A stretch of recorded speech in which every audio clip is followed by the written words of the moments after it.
As business owners, entrepreneurs, family men, it's difficult for us to find the time to put together projects like these. Even though it's something we really want to do, unfortunately, taking care of the things we have to take care of comes first. However, because of viewer support for people like you, we're able to continue doing this. Please consider joining our Patreon and supporting the Burn and Return podcast.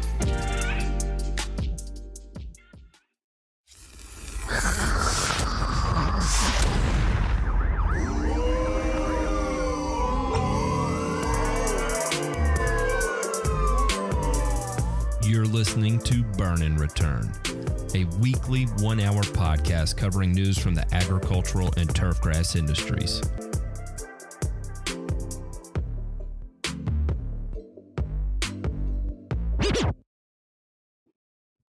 Good evening, everybody. It is Sunday, Smurfing Fun Day, I reckon, of the sorts. That's at least when we're recording this. When you're listening to this, I don't know when it's going to be.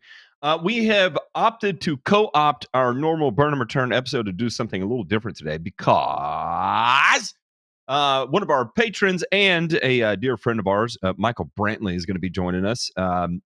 He is a lawn care applicator, and he noticed some irregular things happening out in the field. And everyone loves a good detective case. And so I think he thought it would be a great idea to have it on the show. I did too, after taking a look at this. And we've started digging into it here and have unpacked some interesting things, right? So we're going to be talking a little bit about generics.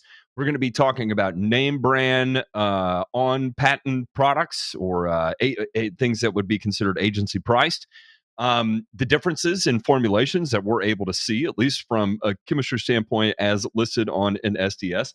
We're going to talk about performance differences when applied out in the field, and maybe some not so positive things that we end up seeing. And to be honest, we want to get to the bottom of it because ultimately it's creating a lot of headaches. And if we can solve one of these problems, especially for someone like Michael, I think it's a big win for him. It's a big win for everybody in general, and it's something to keep in the back of your mind. And I want to make it extremely clear how appreciative I am, Michael, that you came to us with this because this is incredibly important. And as we have gone through this, and one of the things we'll talk about tonight is the frequency of formulation changes that we've also uncovered through the fact of this, it's got me excited. Like I don't know how else to describe it. I'm legitimately excited. I'm not freaked out or anything of the sort, but it goes to show how over a period of time, iterations, changes occur. And typically you would think with newer generation products, new iterations, that you're going to see product efficacy improvement. However, in this particular instance, what we may have seen is, yes, product efficacy is product efficacy. I sound like Joe Biden. Product efficacy is still good. However, we're getting a lot more collateral damage than what we would expect to normally see out of this. And we've been able to cross-reference that with an alternative formulation from the exact same manufacturer that is indeed formulated differently, that is performing not the same way. So anyway, we'll get all that out of the way. But real quick, gentlemen, how the hell are y'all doing?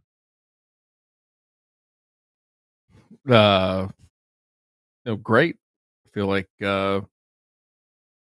today being the day that it is, I feel like Shawn Kemp is probably the saddest person in the country. You know why, guys? Why Shawn Kemp pulled out? He never pulled out. Shawn Kemp was Catholic? I didn't know that. Oh dear. Oh dear. Oh dear. Bless me, And of Father, course, Matt, for I have ejaculated. I guess you know how my day's been going so far. Ray has been chilling and thrilling. Yes, you see, you called it 3 years ago. You called it. That exact scene and scenario. You called it, Matt. I mean, you might not have remembered, but I did. I don't normally get things right, but when I do, I'm going to make the claim that I get everything right. I'm going to call myself Nostradamus from this point forward until I get something wrong, which will probably be tomorrow. So I'm gonna live it up for at least Ride the 12 wave. hours.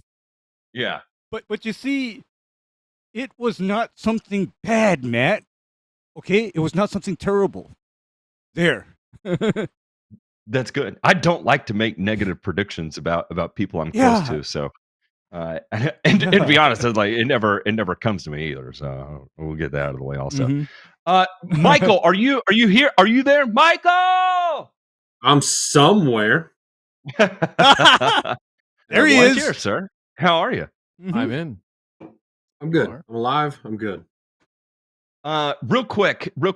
Happy fucking birthday, Ryan DeMay. He crossed the geriatric token. How old are you now? I did 41.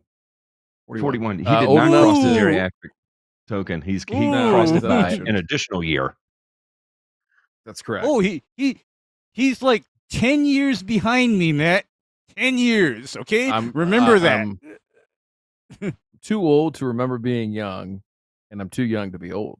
That's where I'm at right now. I hear Well, you.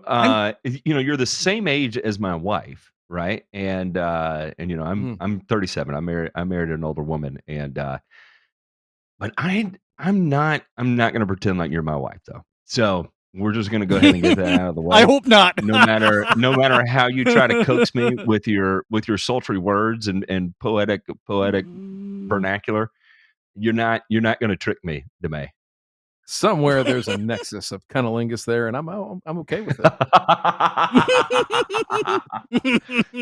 Good. All right. Let's get down to brass tacks here. All right, Michael, give us a rundown. Yep. Talk to us about why you approached us with the first off. Explain to us the situation, how you came across a shit ton of free herbicide, right? And then talk to us about the Free to a two good different home. formulations you got, and then talk to us about your experience with it and why all of a sudden you're like, you know what? Hey, can someone else check this and see if I'm losing my fucking mind or not? Yeah, I mean, I thought I was going crazy, like, and I was like, I know, kind of know what I'm doing. Sometimes I like to think I do anyway, and we just, You do. I mean, we went out with a couple mixes, and we just, it was scorched earth on everything that we touched, and I couldn't figure out why. Now, I'll preface by saying that this is our first year going full liquid. We've hit some hiccups, bumps in the roads, learning curves, or whatever it may be, and I just thought that it had something to do with that. But we switched tank mixes, we changed things around, we added products, took products out, like changed a whole bunch of shit, and nothing worked. And the only thing that we could think of was it was a sulfentrazone. So pulled that out, haven't had any issues since. But we were running it early this year because we got a shitload of it for essentially free. Our rep from Site 1 had called us and said that FMC was running a promotion where they were doing 64 ounces of sulfentrazone for $200 with a $200 rebate credit whenever we sent it through FMC. So we bought a whole bunch of it and got our rebates and got all, 3, 4, 5 years of sulfentrazone for free. So that's how we got here. A lot. Okay, so first off, Ray, Ryan, have y'all ever been part of an early order program for a product where you got an agency item for free No. at that never. volume? Okay, No, Me neither. I haven't. There were Me neither. there were no strings attached. I asked, I asked 2 or 3 different times. I was like, dude, this isn't right. Like, this isn't right. I'm like, you're giving it away like for free. And our rep was like, yeah, he's like, I had to call and double check 2 or 3 different times, and that's what the deal is. Yeah. So Now I I'm almost wish not we going wouldn't to have, pretend. right? But Well, we'll get to that. And, so first off, I'll say this: that's atypical, right? That's not common. We don't, between us who's got a lot of years in this, we've never seen it. It's not to say that it doesn't happen, but to put myself in the mindset of FMC, why would I do that? Well, that is a move inventory deal, right? And it's like, look, it's it's at least enough costs are covered in it that we need to get it off the shelf. We need to get it off the floor, whether it's for expiry dates, the materials that we use to formulate it in that particular way, we can no longer get anymore due to chemistry cost changes or whatever the case may be. And we just need to get rid of it so we can bring in our new label, new formulations, new SDS, whatever the case may be, new registrations. There's changes, there's iterations that we have to undergo. And so sometimes you have to make a judgment call on that. And so, are you going to sit around on a bunch of material, or are you just going to get rid of it to get rid of it, right? So it's like, well, we'll do this, and we'll hook a brother up with Site One. They're a great partner of ours. Hey guys, look, we need to get rid of this inventory. We're going to work a deal with you. We'll launch it through you guys. If they buy it on early order, we'll give everybody a rebate for exactly what they pay for it. Like, okay. So that gets you going through the door of Site One. You can pick up your other things while you're there. You're not having to go to 2-3 different distributors. You're probably not going to be price shopping a lot more aggressively, because I was like, well, I already saved so much money on my herbicide. Why do I need to do anything else? So it's kind of it's a partnership agreement between them. I can totally get it. That's a business decision that has to be made. But the question being there is that if we can establish that, that's okay, that's fine. But what prompted them to need to move all of this, right? And so now I'm going back towards the formulation piece. Is it a raw material that they currently used that they're no longer able to get? Is it expiry dates, and they need to get rid of it before it goes bad, at least on the how it's listed on the label? Those are the two most obvious things to me, right? And so just living through the COVID era of not being able to get my normal materials at prices that I had built entire projections on, and having to pivot and find something new, that was immediately where my mind kind of went, and was like, well, they had to change the formulation.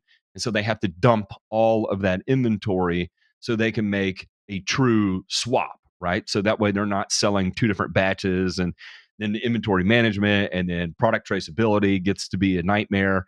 And so it's like, well, we're just going to move all of it. We're going to get rid of it, and then we can bring in the new lot and start on that new lot, start fresh. That was kind of my idea. Okay. So explain to us, you had name brand dismiss, but you also had the other alternative brand, also from FMC. And what was that product called? Ambition. So you've got name brand dismiss, and then you have name brand ambition. Yep. Okay. So we had some left over from last year, is what it was. So it was last year's whatever was left over that we had, that we ran through first before we got into the dimension. What is it that you noticed between the difference between those two products when you got started this year? Number one, the very first thing was the smell. The smell of that dismiss was so much stronger than any other sulfentrazone I've ever smelled before. It was like a hot bowl of rotten chili, if that makes sense. Stunk. Mm-hmm. Like almost made our technician throw up when he was mixing it together, and I made fun of him, and then I smelled it and was like, oof. So the smell was a big one. Okay. Yeah. Michael, I gotta tell you, there is another high solvent formulation that I routinely use that is brutal like that, and they do admit to having petroleum distillates in that, and that product is called Revolver. So if you have something that smells like really gnarly or rotten paint thinner, that's a sign. Okay, Michael, if it smells like gnarly paint thinner, I'm already alarmed, because you see, I was born into the time when a lot of the pesticide manufacturers would simply formulate their product as what's called an emulsifiable concentrate and simply dissolve it into something like toluene or xylene or kerosene, and then use a surfactant to emulsify that dissolved herbicide But then most manufacturers went away from that and went into mostly water-based suspensions, which I thought sulfentrazone was supposed to be, because, you know, you and I have had this conversation about how be very cautious about adding or mixing sulfentrazone with solvents or oils, because that will magnify the phytotoxic effect that it can have on tender or sensitive grasses. Sure. Yep. Like our late Right? round two. Yeah. So you go out, and when did you start applying Ambition, and then when did you run out? It was when it started to heat up. We were, it was probably towards the end of our second round is when it was, and we only had 64 ounces of it left, so we ran through it rather quickly. Okay. But yeah, it was probably towards the end of our second round. So April-ish. We were trying to get out early with it. So the grass was chooching though at that point though. Oh yeah. Oh yeah. All right. And the reason why I say that, and I just want to make this clear, is that sulfentrazone, and for example, another product in that same class of chemistries is flumioxazine, right? Flumioxazine is one of the ones that specifically states there is what is the name of the broadleaf herbicide that contains just a fractional amount of flumioxazine in it? SureGuard. SureGuard. Or SurePower. No, wait a minute. SurePower. SurePower. Right. My bad. Yeah, SureGuard is the high concentrate. SureGuard is a high concentrate. SurePower is the one that has the fractional amount in it. Okay. On the SurePower label, it explicitly states, do not apply to tender vegetation, meaning that when you're getting that extreme vegetative, soft, lush green growth that occurs, starting in like mid-March, late March, through May, when it is soft, it is tender, it's not hardened off by the sun or by dry weather yet. It will amplify the amount of phytotoxicity derived from the flumioxazine because the plant hasn't hardened off yet. So you'll get more collateral damage. Okay. Well, being sulfentrazone was in that same class of herbicides, active ingredients. When you were talking to me about this, I was like, well, maybe you're spraying sulfentrazone on tender foliage, and that's what's contributing to the problem. Well, if you're spraying Ambition on that tender foliage and it wasn't creating a problem, but then you switch to name brand Dismiss, and then you run into the problem, there's something is adding up there, right? If you don't mind, let's take a look at your rounds real quick. JPEG, this will be the Excel spreadsheet. We're going to take we're going to look at round 2 late signups. Would you say those were all Dismiss, and then round 2 was mostly Ambition? Yeah. So yes. So round 2, when we added it in, it was late round 2, because our early round 2s we weren't ready for it yet. So like late round 2s, round 2 late signups, we should probably just ignore that whole concoction that we threw with those. But we did it, so it's there. And then round 3, everybody in there had Dismiss. Okay. So all right, and this is what I want to point out here is that I would think if I'm looking at this and given the time of year, I would expect that you would have more damage from sulfentrazone in your late round 2s than you would in your round 3s. That's me looking at this. And the reason why is because the grass would be so much more tender and vegetatively growing in late round 2 than it would be in round 3. Because you're already starting to hit temps. You're saying you couldn't spray over 85. You're already hitting temps of creeping up to 85 in round 3. Fescue's going to be starting to harden off there. Where were you getting more rain, in late round 2 or round 3? Yeah, late round 2, early round 3. I mean, it was raining for weeks at a time. Like we were only working like one day a week there for like 4 weeks. Okay. So, but it was your round 3 mix that had dismiss in it that was roasting everything. Correct. Yeah. So when I had called Ray freaking out the first time, that was when we had like just got started on our round 3, and it had rained for like 2 weeks prior. And then that's when we had that conversation. Yep. Because it was right after I went scorched earth on those new signups with the Dimension Dismiss Triclopyr combo. Hang on, Michael. I see one more thing in this tank mix that's concerning me a lot. I'm familiar with Triple Crown, guys. You know what Triple Crown is? Mm-hmm. Okay, Triple Crown is an emulsifiable concentrate with zeta-cypermethrin, bifenthrin, and imidacloprid in it, and this is like hot sauce for insects right here. Triple Crown takes no prisoners.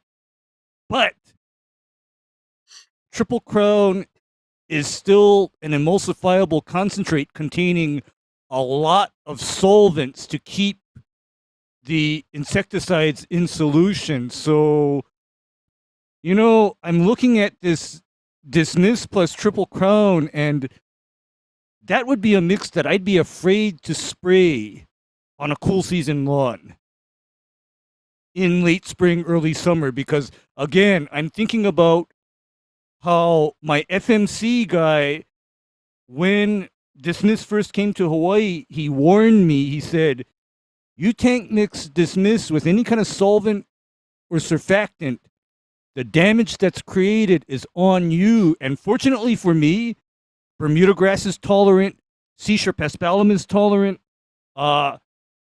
centipede is tolerant at reasonable rates, but St. Augustine and Zoysia, I am on my own. Be careful. So that's how I know about the phytotoxicity effect.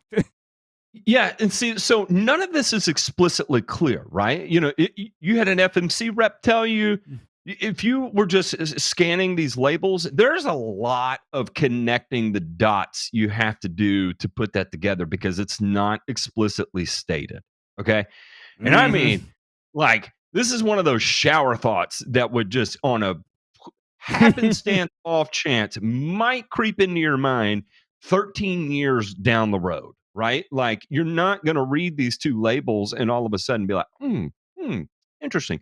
Maybe I should consult the SDS on this too and see what my what they're using for emulsions, or what do I have benzenes in here to stabilize the active ingredient or whatever. That's not typically the way it's going to be explicitly stated in the label, right? Because they want you to keep coming back. Or it would state, don't mix with Triple Crown due to the solvents that are used to maintain the formulation. It's two FMC products. If you couldn't tank mix the two, you think it would be fairly explicitly stated, right? So it's a little frustrating. All right, J-Ping, this is what I want to do now is I've got these two screen grabs. If you could pull up the first screen grab that is circled, and then the second one will be highlighted, but we'll start with the first one that's circled here.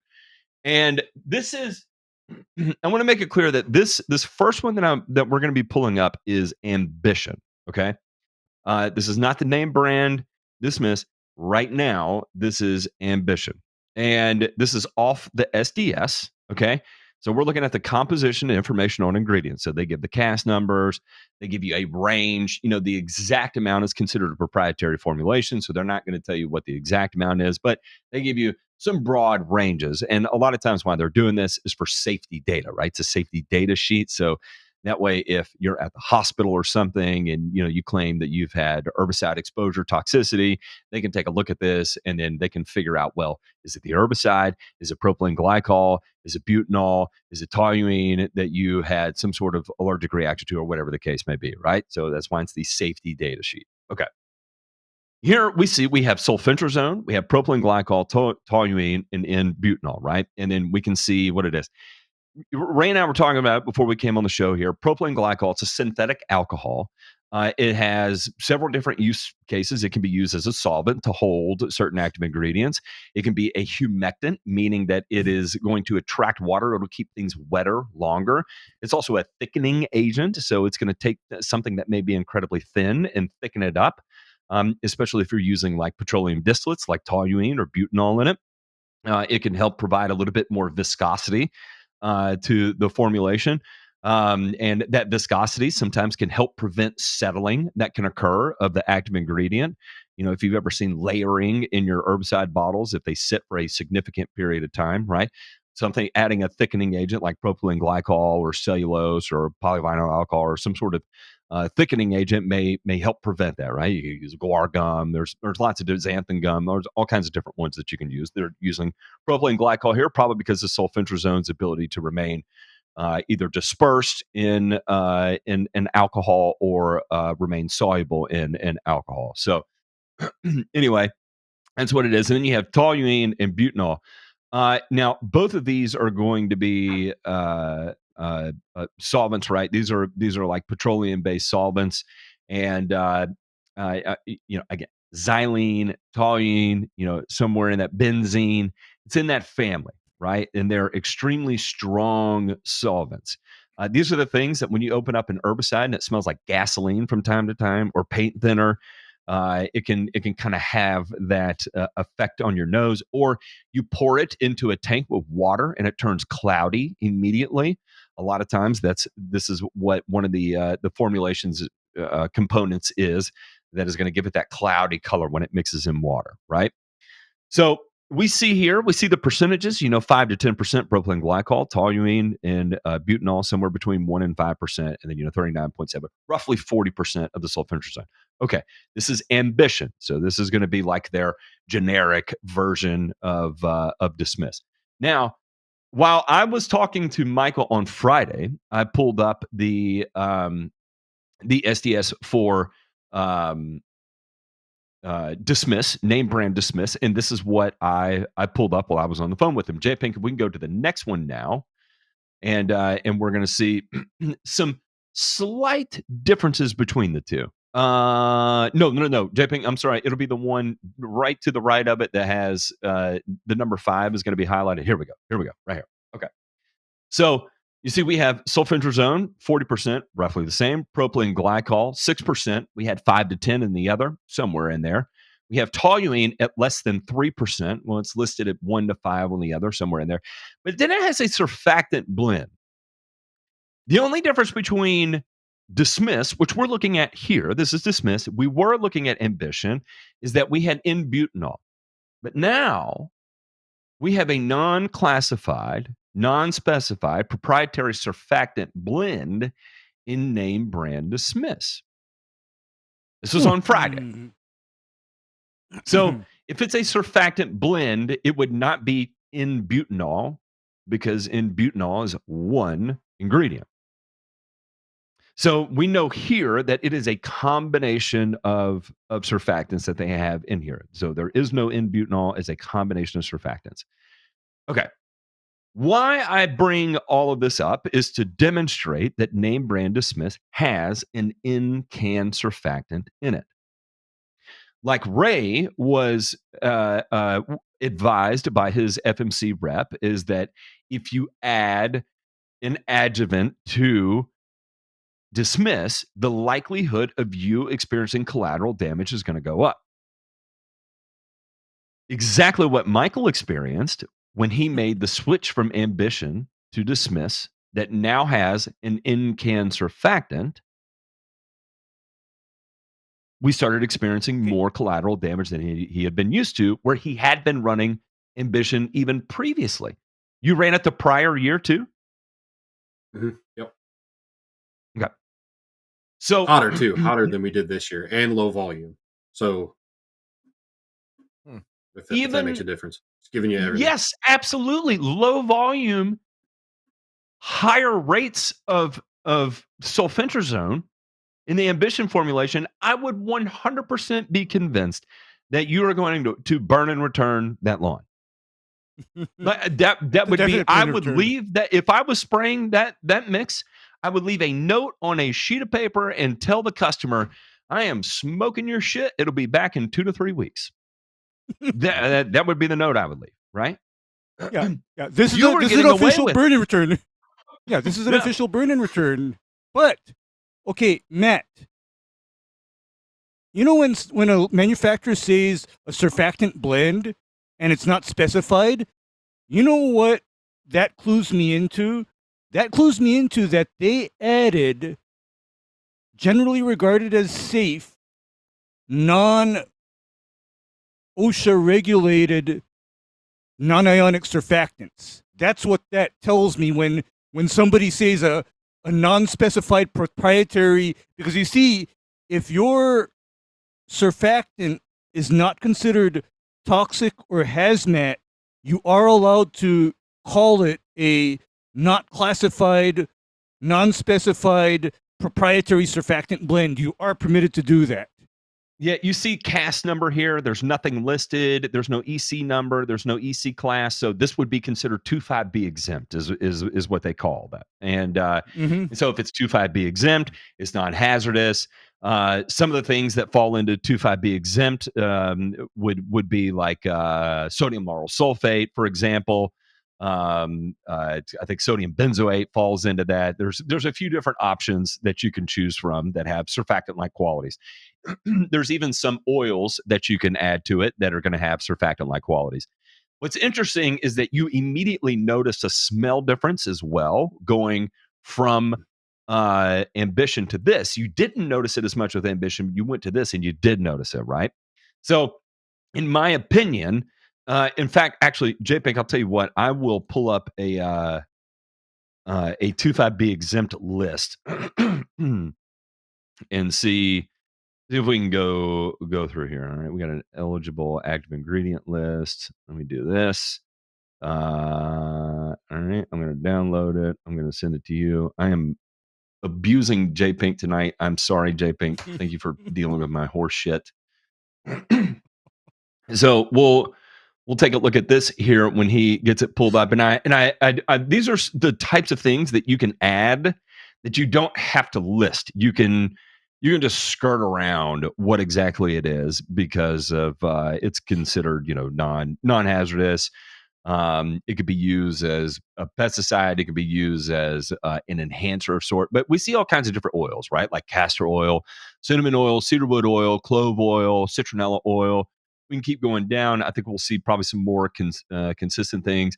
Corn oil, eugenol, garlic oil. You're getting into real stronger smelling things here. Geranium oil, lauryl sulfate that we talked about, malic acid, linseed oil, peppermint oil, 2-phenylethyl-propionate, potassium sorbate. We got another one there. Sesame oil, soybean oil, spearmint oil, thyme oil, white pepper, zinc. So you can see now that you kind of open up there at some different possibilities that you can start to use, right?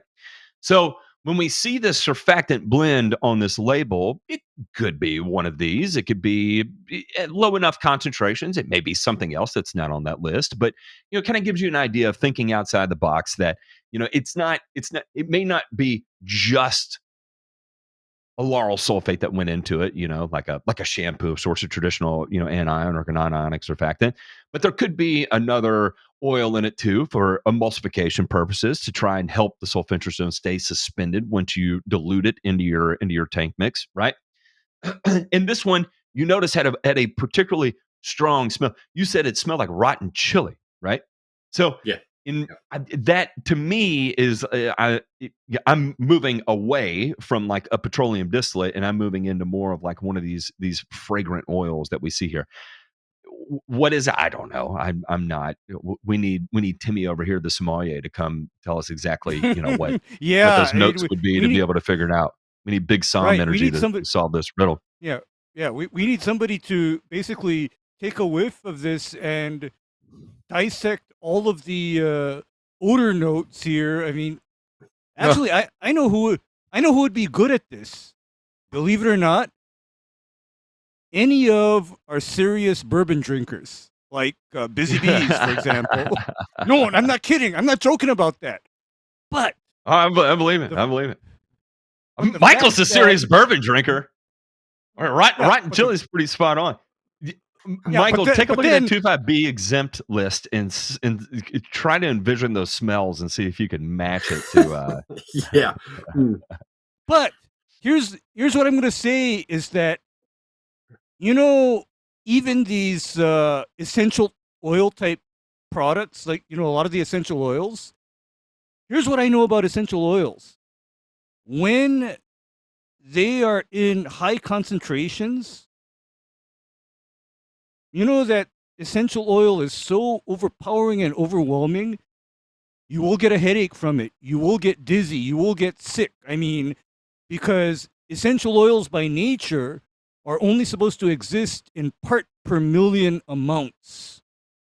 They're not supposed to be in actual percentage concentrations, because at that concentration, yup, you're going to take one whiff of it and you're going to want to puke because it's overpowering. Here's the other thing too, is that in percentage concentrations, a lot of times why this whole 25B list, why this 25B list exists is a lot of these products are used to make non-selective organic or natural pesticides or herbicides. Mhm. So a lot of them are used as formulations for burn down products, that if you're trying to burn down cracks in your driveway and you see you have a natural pesticide, right? It's natural. And you take a look at it and it's got peppermint oil, maybe clove oil, maybe castor oil. Sometimes you see castor oil in like or organic or natural fungicide type product, or you may see it in natural insecticides, right? I think cedarwood oil is a big one for like fleas and ticks that they use as like a natural one. I can't remember the name of the guy that was marketing the shit out of that at that one time. Be Safe, with the Be Safe program. Wow. It was all cedarwood oil, and so anyway, my point being here is that, you know, there's lots of flexibility in this, but when you start getting into higher concentrations, anything oil wise, right, your risk of phytotoxicity is going to start to go up. What did Michael start experiencing? Phytotoxicity. Okay. So Fast. now we've identified a formulation change here, right? And here's the thing, is that I sent this to Michael on Friday from the FMC website. Bear with me, J-Pink. I'm sending you another one. I'm being a dick. I know. Actually, I'm just going to send you a screen grab so you can just open an image here.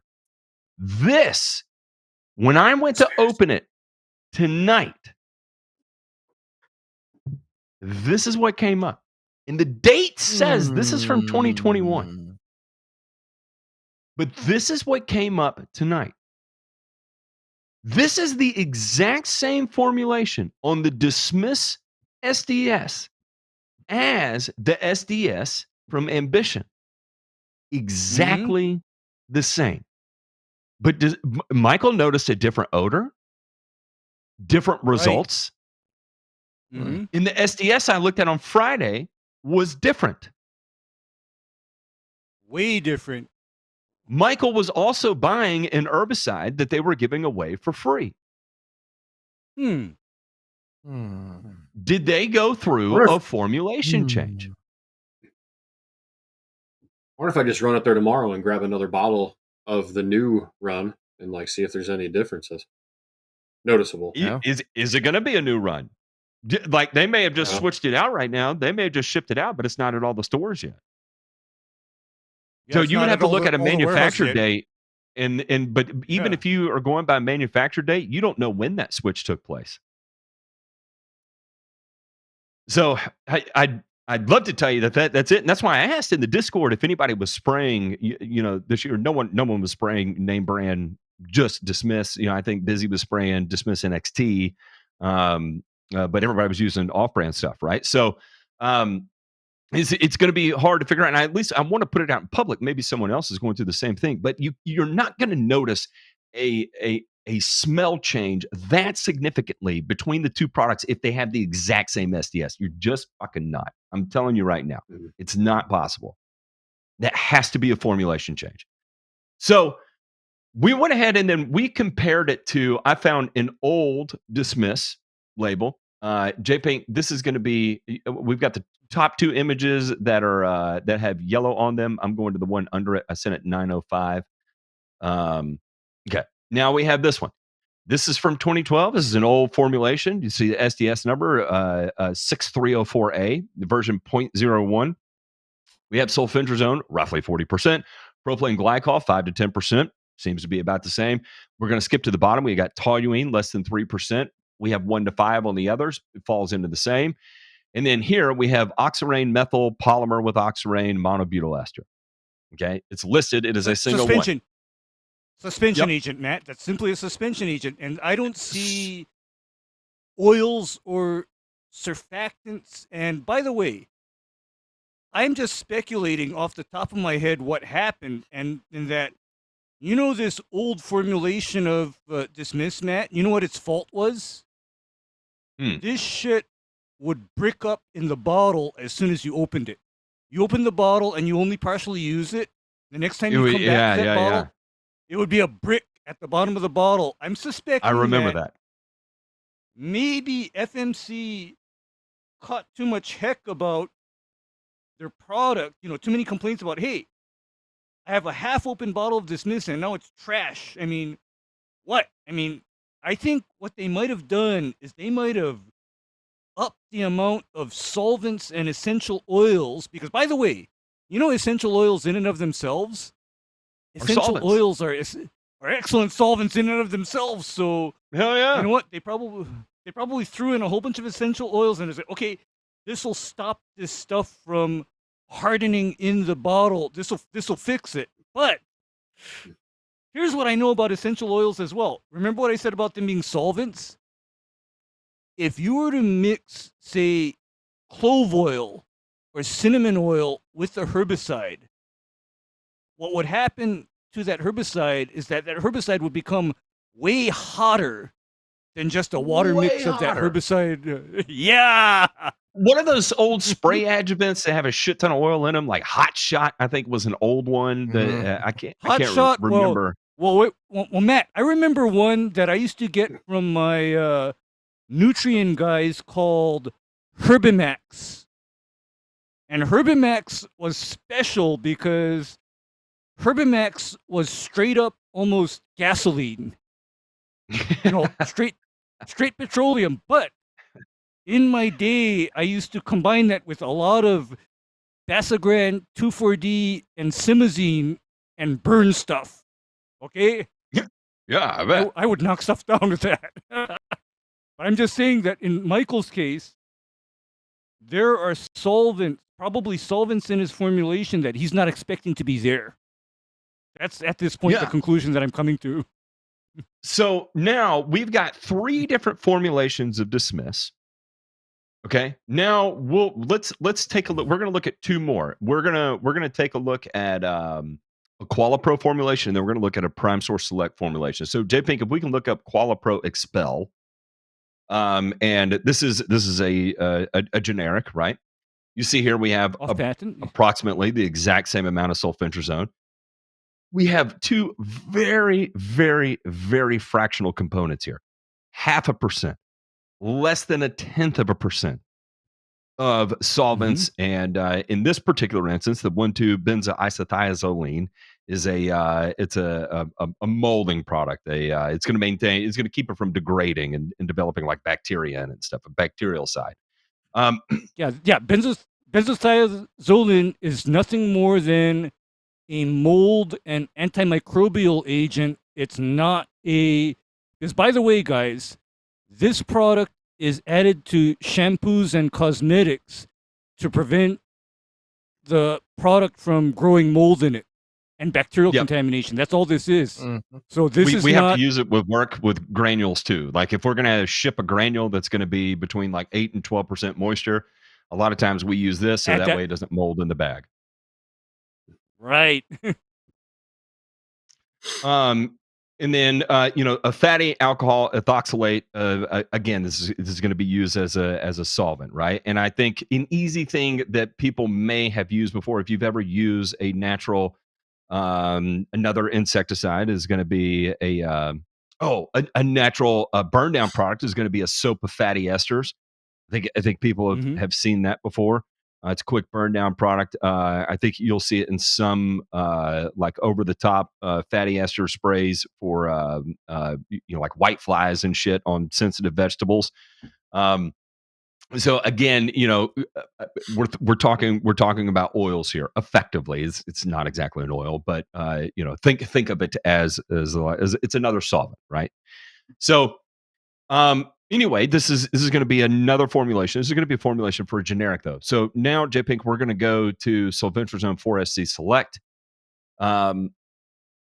And this will be the last one we take a look at here. And so the only one they list is sulfentrazone. And then it says ingredients not precisely identified, proprietary or non-hazardous values are not product specifications, right? So they don't list exactly what they have going in here.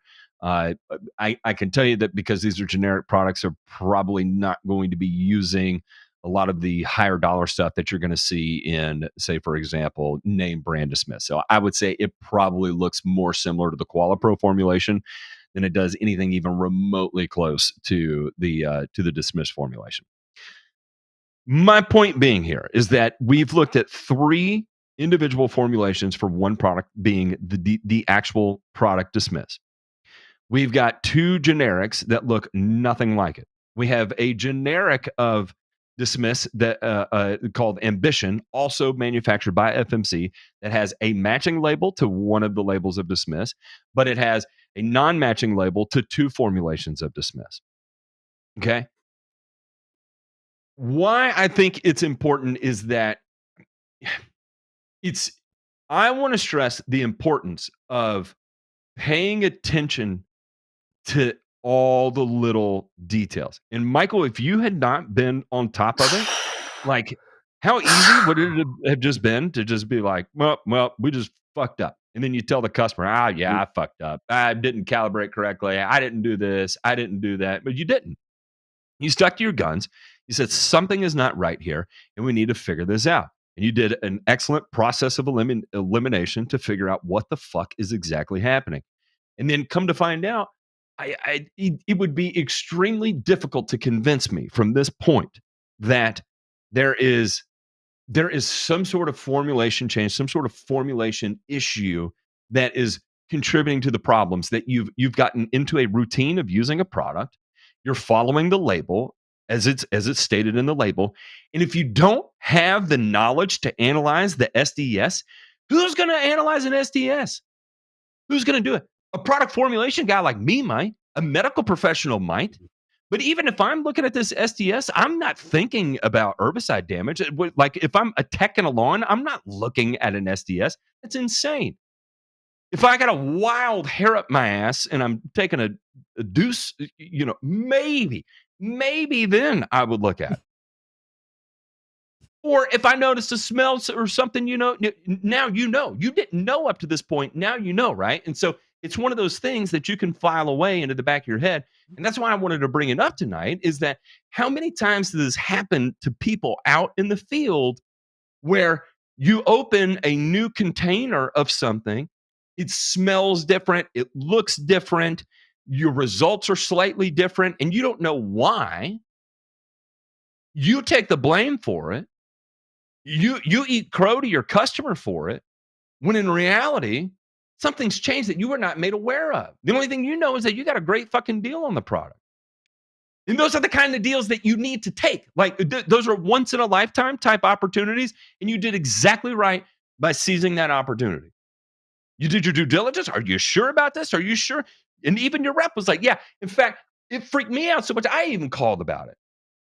And it's not like FMC is some jabroni company. They're elite as hell. Super elite. Like FMC's top dog. A great company. And I don't think they were doing anything nefarious, right? I 100% believe that. And I'm not trying to say that FMC is doing anything wrong. I'm just saying is that a lot of times these changes get made and they're not effectively communicated to the people that are actually using the products. And then you get into a situation like this where you get accustomed to using it. Some sort of formulation change comes out. You're not giving adequate warning about what those formulation changes are. And then it ends up creating a giant clusterfuck for you where you lose sleep over it. You have to deal with the customers. You have to talk to your employees about it. And it turns into a gigantic headache that now you're having to address in late fucking July. Yeah. In my opinion, that's crazy.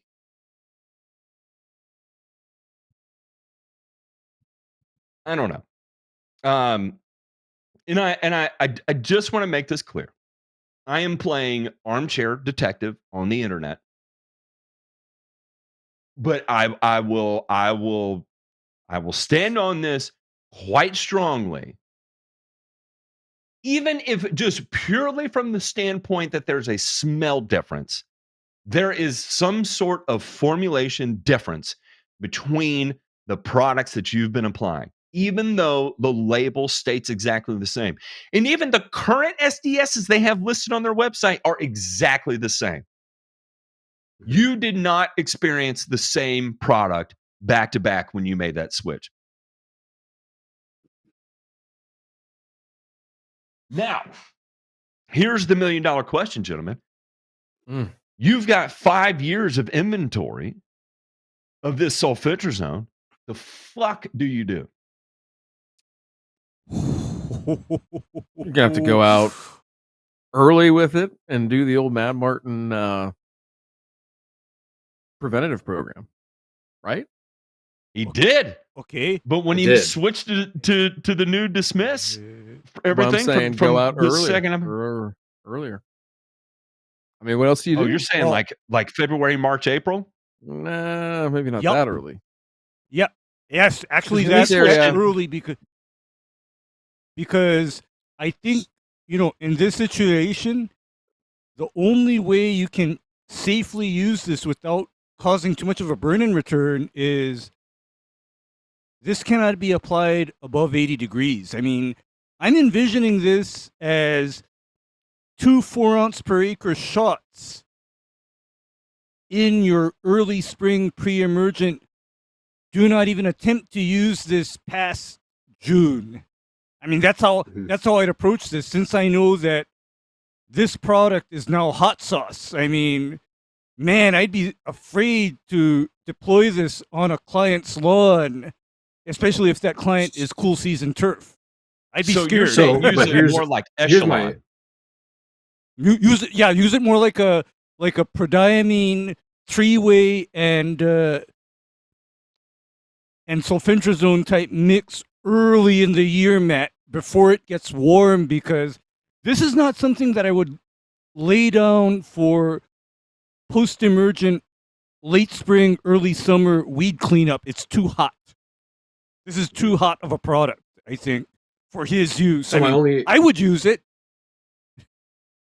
My only issue, Ray, is that we're running triclopyr at 32 ounces per acre, round 1 and round 2, and I can't put the sulfentrazone in the tank with the triclopyr, else I'm going to have the same issue, right? So one or the other's got to go, and I would much rather keep the triclopyr because we have wild violets that are so bad, like all of our broadleaves get so bad. And you have, like and you have the ground ivy. Have the triclopyr. Yeah, you got to have the triclopyr. So, geez, because this is a hard one, because the only other place I could see using this up is, how much triclopyr do you do in the fall? I mean, it depends, but not much. If we need to clean up, so this is one of the first years that we have done the split apps, like the two rounds of triclopyr, round 1, round 2. And let me tell you what, like, we've had almost no weeds. Like, the only weeds that we're having right now are a nutsedge, a little bit of spurge breakthrough, but nutsedge. That's it. Like, we haven't sprayed a damn drop of 3-way all season long, pretty much. Nice. So nice. I mean, the only other time that we would do it is probably like in conjunction with our round 5, if we're getting more wild violet pressure again. But if we're seeding, we're not going to even touch it until next spring anyway. So right, because that's about it. The thing that I'm go ahead, Ray. Go imagining. ahead. Okay, the thing that I'm imagining is that I'm actually pretty comfortable putting down hot mixes in the fall. Like, say I have somebody where their lawn is a shed fire and it's a cool season lawn, I would deploy a pretty seriously hot mix on that lawn in the fall so that next spring it's no longer a crisis. You know, you can do your triclopyr and prodiamine and the lawn just stays clean from that point on. I mean, if you can imagine that. But, you know, there is going to come a point in time when you got to address the weeds. I'll say this, that if you do go aggressive in the fall, and this is the difference between like Memphis and where I'm at in Knoxville now, is that if you set the fescue into an early dormancy with a hot mix, people lose their fucking mind over it. And I think because so many people are seeding in that all you see is dark green grass, and it stops growing at some point, but I mean, it just stays just dark ass green until mid-January, late January. Here, it's probably going to be that late, right? And so if you say October, you know, you seed in September, it's up, it's growing vigorously. Halloween, you come around and you hammer it with sulfentrazone and triclopyr again, you're going to tinge it. Are you going to get enough growth between then and Christmas to get it all out and back to normal? And that's where I struggle. Because if you don't get it all grown out, it's not that you're going to kill the grass. I'm not worried about that at all. It's having to deal with the fucking phone calls that, you know, hey, it's Thanksgiving, all my family's over, nothing's green yet. That's rough. Good point. And that would be my worry on it. Now I'm gonna throw this out there. You know, Brent said it's in the FIFRA protocol that you know you can give it back to the company. 100%, yeah, that is a possibility. But Michael is a young, growing business, and you know he got into this because this is one of those deals that allows you to capitalize from a cash flow perspective moving forward. If you sacrifice this deal, you don't know when another one's going to come along, right? And so this is a growth opportunity for you, where it might work out for you, Michael, and is if you can find another lawn care company and do an exchange, product for product, and especially if it's someone in the South, for example, and you know, say that they don't. I mean, if it's a Bermuda grass, no one gives a shit. You know, I mean, light it up, boy, bring it on. And earn in return, baby. You want to do an exchange for a house if you're on or something, then that might work out for you in your favor. I don't know how to do that. I'm just kind of spitballing ideas. Matt, I have another idea. Okay, Mm-hmm. Another person that can possibly take this are, you know, the regular lawn care operators that only run three-way aiming. They can probably use this hot batch of dismiss without too much horrible damage, because what the sulfentrazone plus three-way aiming is like the PBI Gordon surge formulation.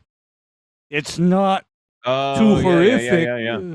Right, Matt? It's not too horrific. And because what I know about the PBI Gordon amine formulations, they don't have surfactants in those.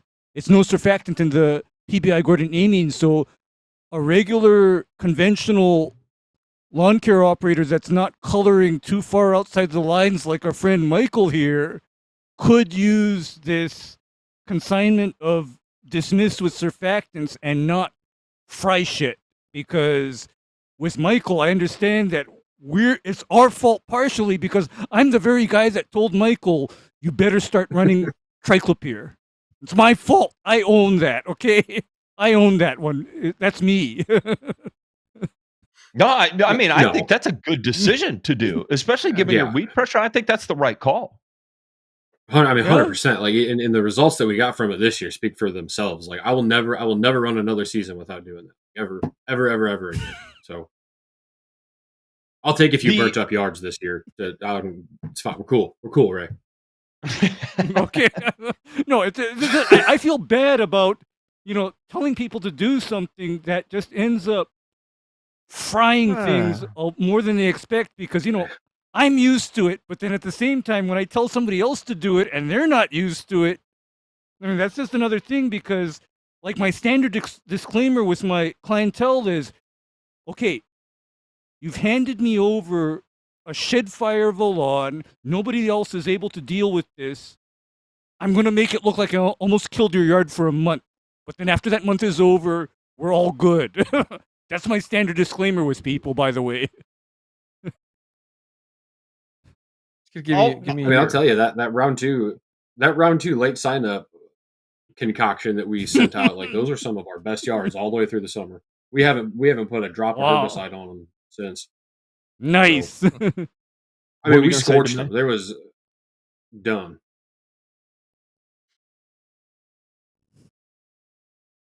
Right. Hello. What were you going to say? Yeah. What were you going to say, Ryan? No, I just was concurring with Ray there. I mean, I talked the conversation I had with Brantley here on Friday. I was one, like you said at the top of the show, I was happy he reached out because that's kind of what we're here for, right? In a way, is that when the shit hits the fan, you can reach out. I think what was interesting too, guys, is that, how much did you both think that having AMS in there was maybe exacerbating any of the issues with the dismiss? I've sprayed so much of it and not seen that it didn't. I didn't think anything about it, especially at the rates he was doing, because typically I would be at like half a pound in. Okay. Yeah, you're pushing in, whereas my advice to Michael here was to kind of spoon feed it, keep the N rate moderate, and I also emphasized with him, if you have AMS, please be mindful of any kind of solvents or surfactants in your tank mix, because I learned the hard way, guys. What happens when you have solvents and surfactants with nitrogen? That gets kind of spicy. Just saying. Yeah, so we did up our rates for a little while. In round two, we went up to a half pound, and then that's when all this started happening too. So that was the first thing that we did, was we dropped our N rates back down, because I was like, oh shit, like we just, like that's nitrogen burn like 100%. Like, that's what we did. We just toasted it. Yep, toasted it. But then we dropped our rates way down, and it was still happening. So frying. It was still frying it. So at that point, that ain't the AMS. That is all on the herbicide active ingredient, because normally, Michael, if I'm dealing with a lawn where it cannot stay too brown for too long, I'm the very guy that's adding some AMS and UMAX to my tank mix, so that as soon as the herbicide is done working, that lawn bounces back as soon as it possibly can, so that the person's not looking at a browned out, stunted, non-growing lawn for a long time. I mean, that nitrogen kick helps rather than hurts, as long as your rates are moderate. I mean, so you didn't do anything wrong there. I don't think. Yeah, I'm looking here, like here's an ag product, Max Unitech. They recommend adding but it's Dismiss NXT. They recommend adding ammonium sulfate to it for enhanced Make control. it a little bit more.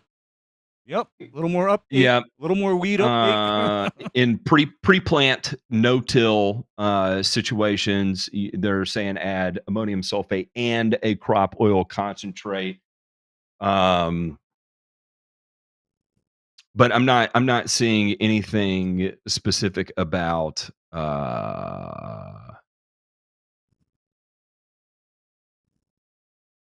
big warnings on it. So Mhm. And I think again, dropping it down to a quarter pound or a tenth of a pound and still experiencing it, I think that's telling you everything you need to know right there. Okay. So a couple things. Number one is that I'll just say this, Michael. If there's anyone out there in the southeast or somewhere nearby that wants to get a hold of you, what's the name of your business? Turfology. Turfology, and you're in St. Louis, Southern Illinois area. Yep.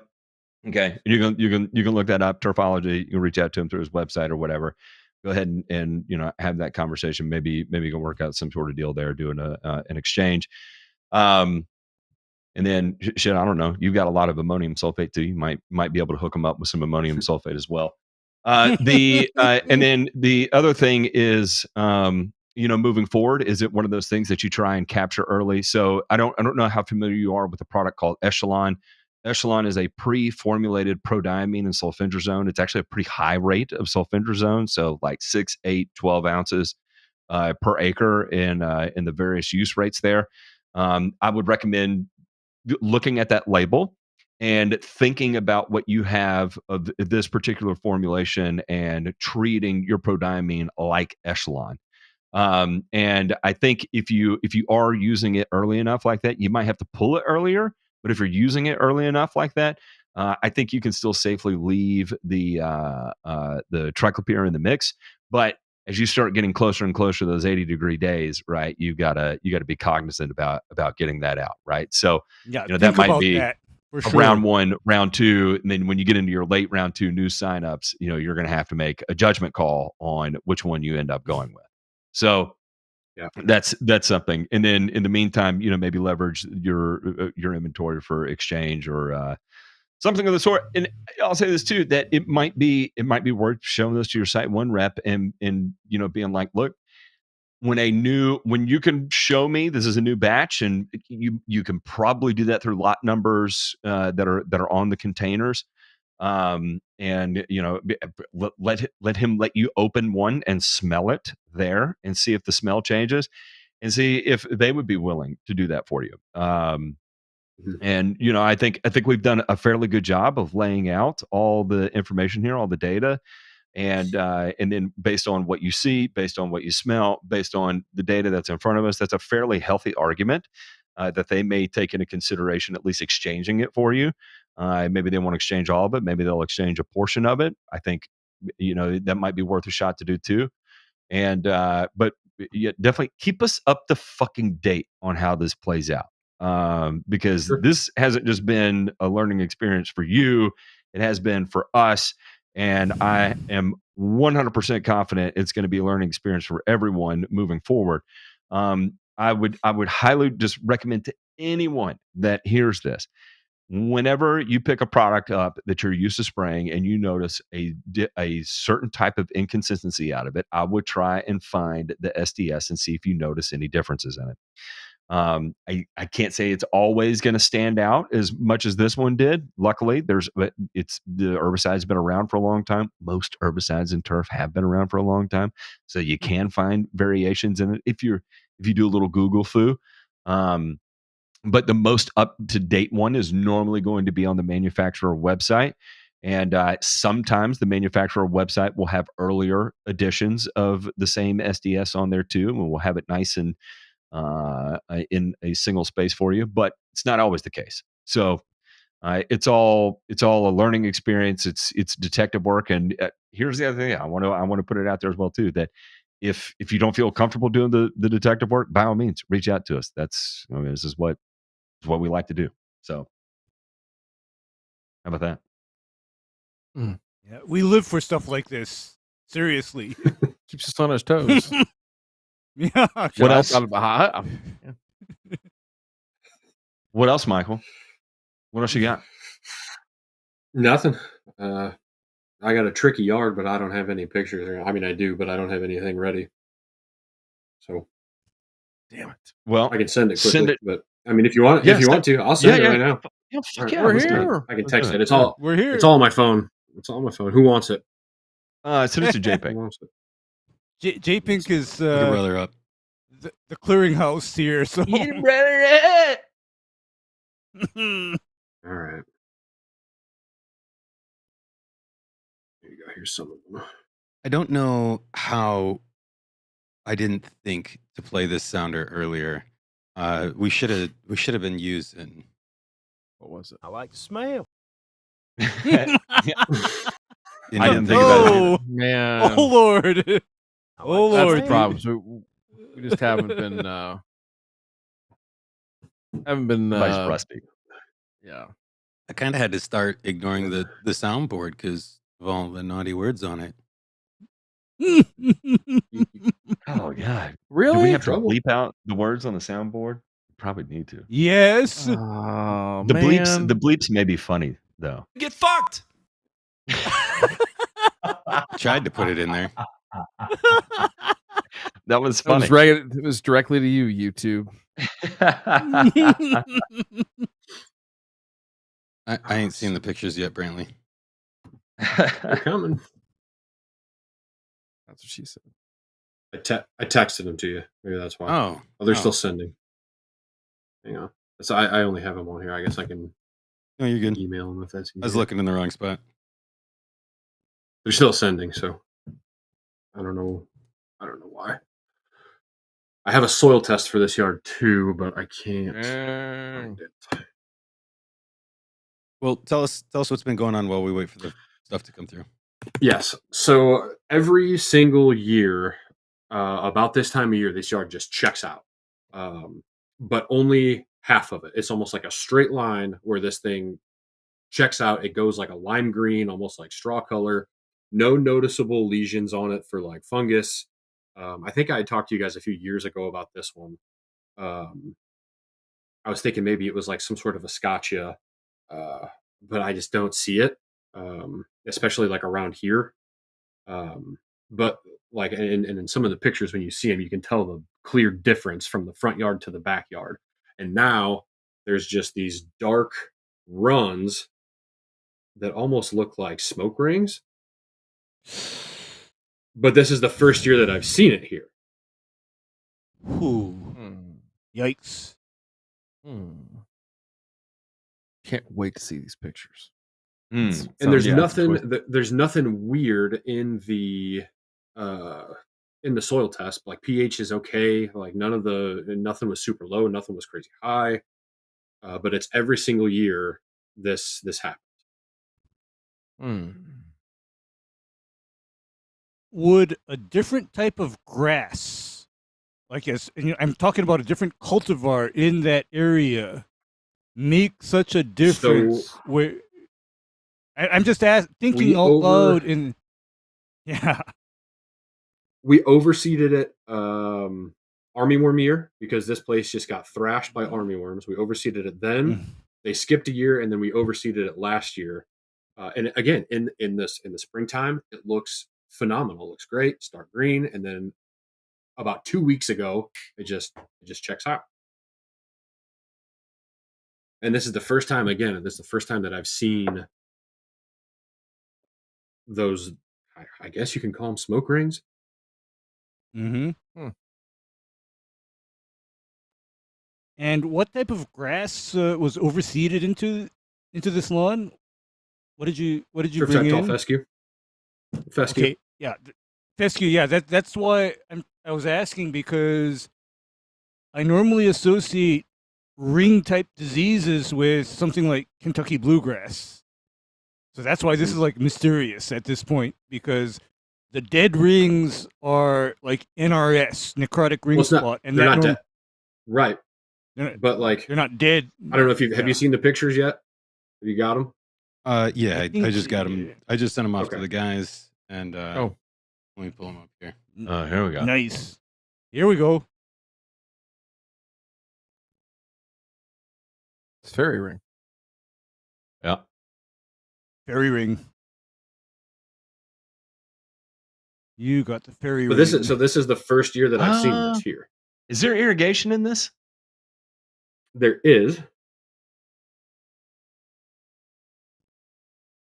And you can see it right there where like the shadow of my mirror is, right?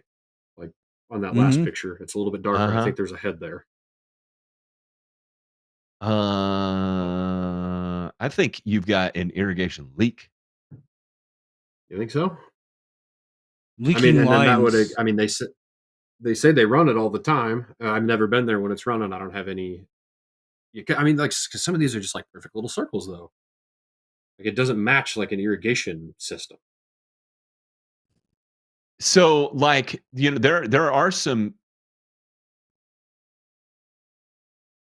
What the fair. fuck? It's fair. Some You think fairy so? ring. I mean, some of those I are too. like perfect 90-degree angles, though. Mm. Odd And because we hit this. We hit this early. So this, by the way. Oh, let me turn around. This is after an application of alphenate methyl and some potassium phosphites. Very. It's over. Okay.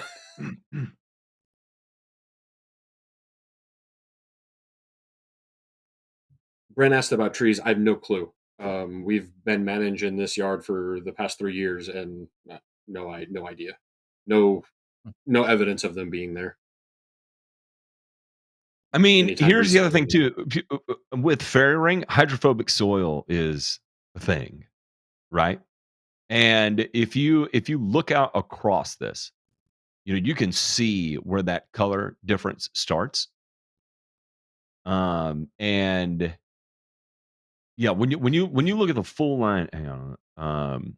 Jipping, do the one where you can see the homeowner's car in the background.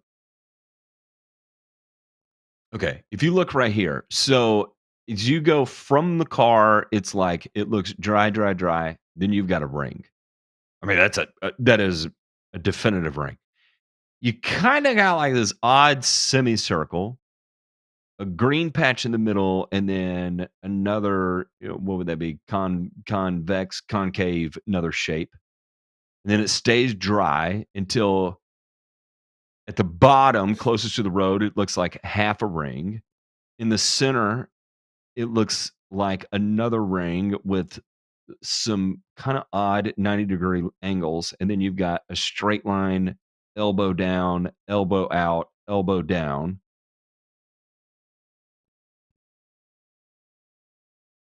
I don't know. I think if it's fairy ring, what would be your approach, Demay? But that is my only hesitation in saying this fairy ring is just thinking about the fuck do you do? In a situation like this, There's ways, Matt. Mm-hmm. There's ways. There's ways. I mean, I think it depends on how hard in the paint you want to go with fungicides. It's not cheap to deal with this effectively from a fungicide perspective. And also, Ryan, one more little thing is that prior to even deploying the fungicide, a wetting agent has to be applied and watered in prior to that fungicide application even going down, because I think we need to break the hydrophobic soil that the fairy ring causes before drenching in something like azoxystrobin will even work. And there's one more thing about applying a fungicide for fairy ring is that after a fairy ring fungicide is applied, we're talking about a quarter to a half an inch of water applied immediately after application. This is why normally fairy ring applications are only attempted on golf courses where the golf course super has control over irrigation. That's why.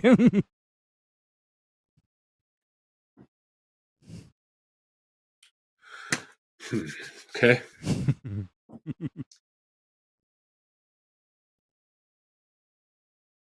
I think one thing you can do here, Michael, is just help yourself out by trying to mask this, right? So, bumping up end just a little bit. I mean, what this is in these darker green areas is that's the fungus is a much more efficient mineralizer of nitrogen. Yeah, of nitrogen. So that in iron can help too, just to mask it.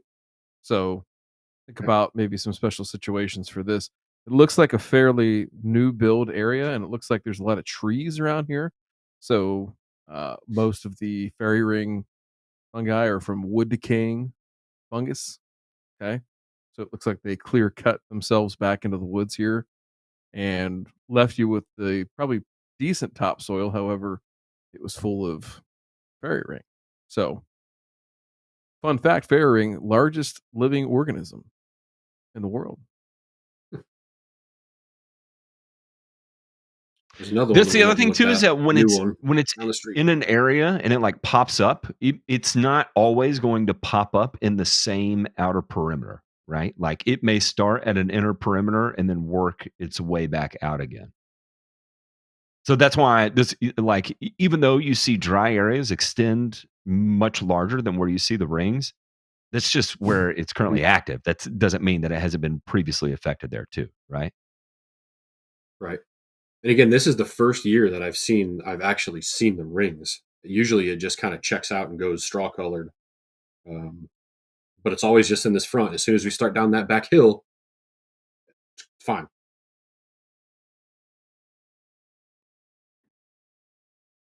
Do you have any good news? No. No. What is working for you? What's No. let's try to end this on a positive note. What has been? Yeah. I mean, What has? dude, I tell What's you been what, winning?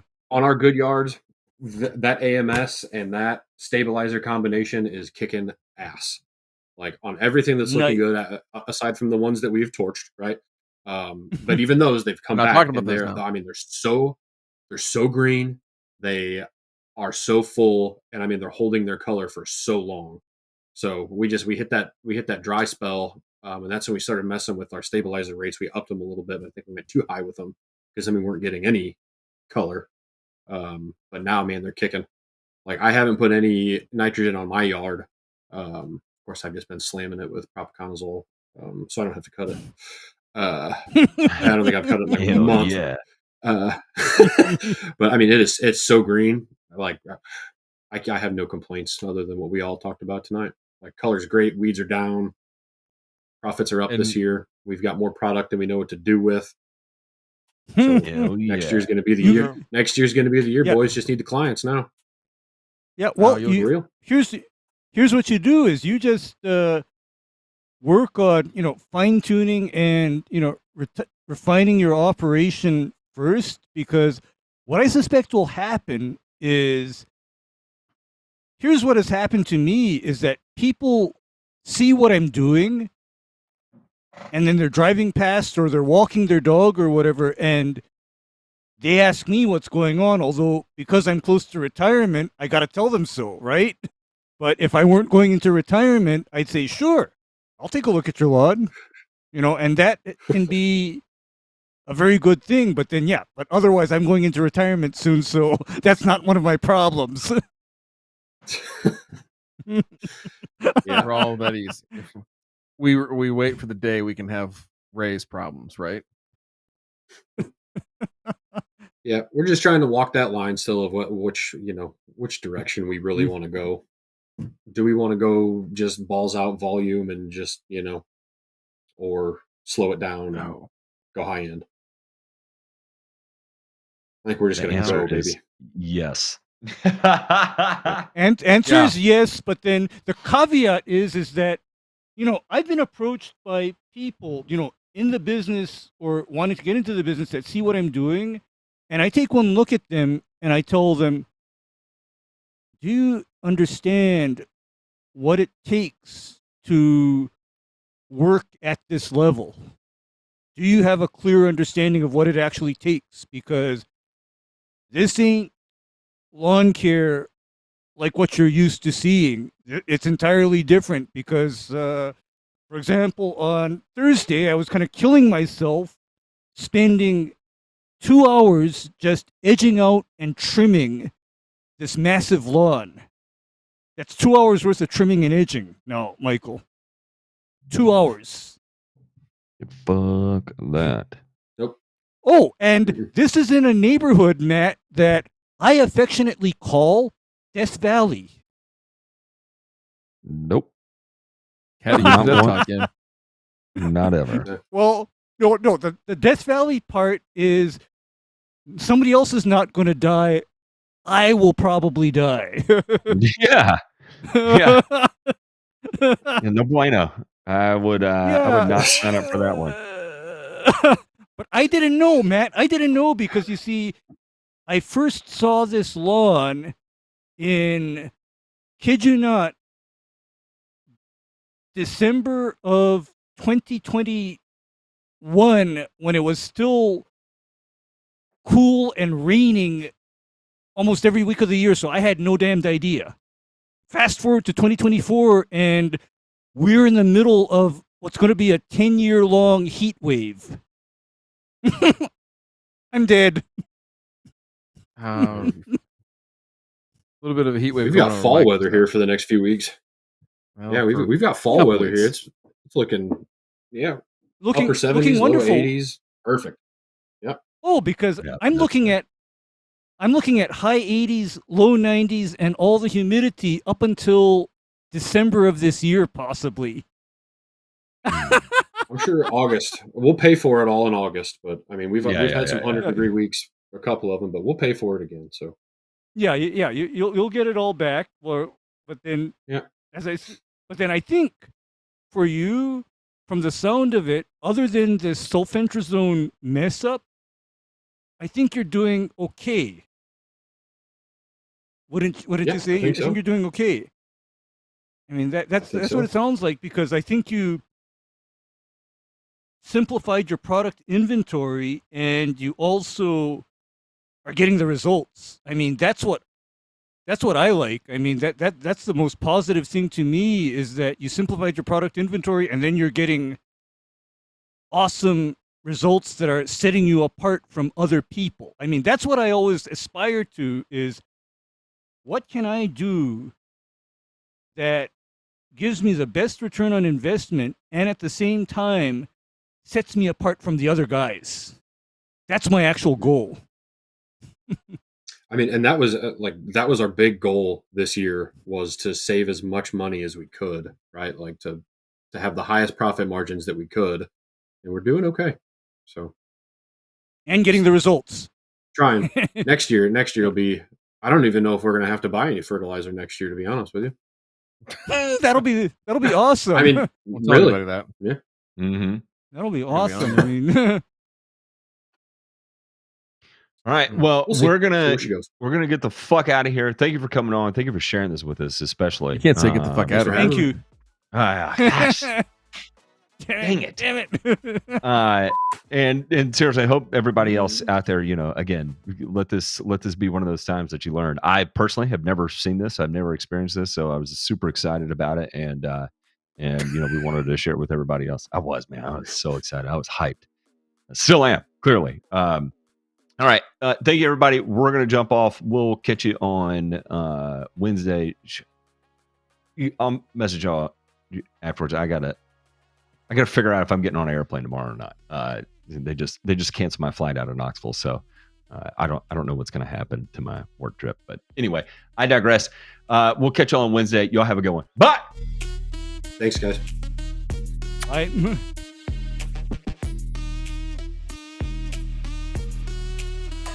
All right, smam.